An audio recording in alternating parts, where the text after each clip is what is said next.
Hi hello, Guruvayur പോകുമ്പോൾ മാത്രം തട്ടമിട്ട സുന്ദരി വന്നിരിക്കുന്നു. ഞാൻ സുന്ദരി അല്ലേടേ?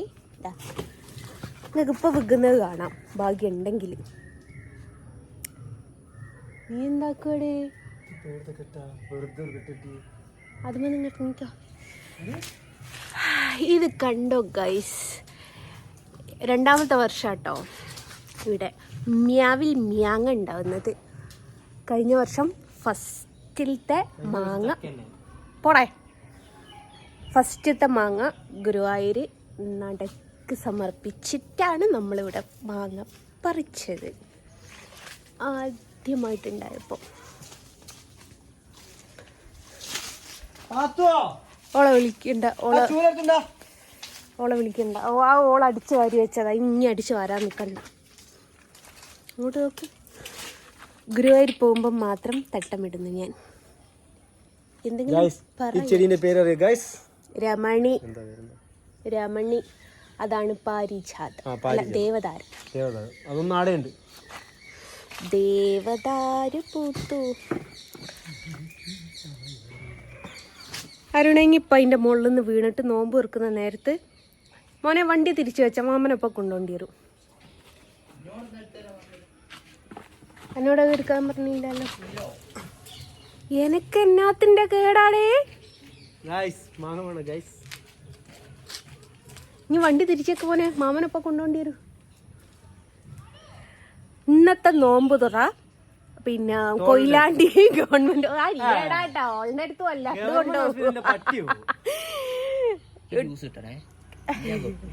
ഒഞ്ഞ് തുറക്കണ്ടേ, നമുക്ക് അവിടെ പോയിട്ട് സ്റ്റിച്ചിടാനുള്ളതാ.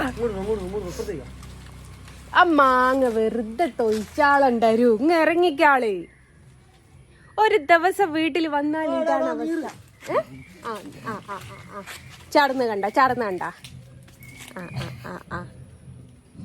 മൂത്തോര് ചൊല്ലും മുതുനെല്ലിക്ക ആദ്യം കഴിക്കും. ചാടി. അതായത് ഉത്തമ, ഇന്നത്തെ നോമ്പ് ഗവൺമെന്റ് ആശുപത്രിയിൽ വെച്ച് നടത്തുന്നതാണെന്ന് പ്രഖ്യാപിച്ചിരിക്കുന്നു. തലേ തട്ടം കഴിഞ്ഞു പോയി. ഞാൻ ഗുരുവായൂർ നട്ടിന്റെ മുമ്പിലുള്ള മാങ്ങ ഇപ്പൊ പറിക്കണ്ട. വേണ്ട,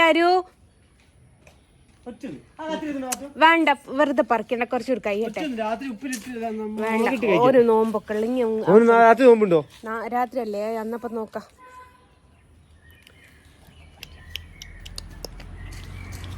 ഇനിയുണ്ട് നമ്മള് പേരക്കമരം കാണിച്ചു കൊടുക്കാം. ഇനി പോടാടുന്നേ. അയിമ പേരക്കൊന്നുമില്ല മോനെ. വാതിൽ പൂട്ട്.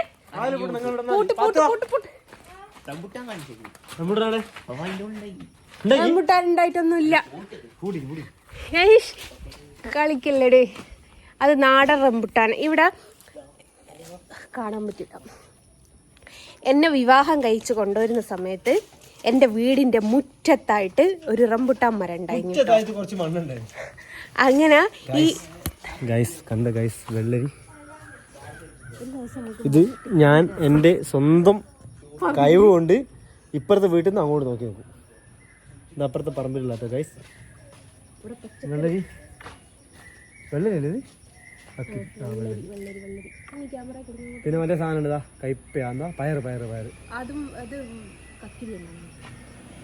പയർ പ്രാവശ്യമല്ല, എല്ലാ പ്രാവശ്യവും വെള്ളരി നടന്നു കേട്ടോ. വായ കൃഷിയാണ്, ഫുള്ള് വായ ഗൈസ്. കണ്ടോ വീഡിയോ എടുക്കുന്നത് ഒരു മര വായ. നമ്മളെ വാപ്പ അതിനേക്കാളും വലിയ വായ. റംബുട്ടാന്റെ കഥ പറഞ്ഞു.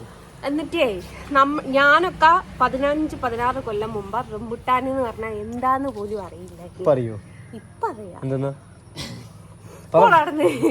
എന്നിട്ടുണ്ടല്ലോ, ഇത് വീടിന്റെ മുറ്റത്ത് ആദ്യം ഉണ്ടായ സമയത്ത് ഹസ്ബൻഡ് പറഞ്ഞു ഇതിന് കിലോക്ക് 250 രൂപ നിന്നപ്പോൾ അയാളെ കളിയാക്കിയതായി ഞാൻ.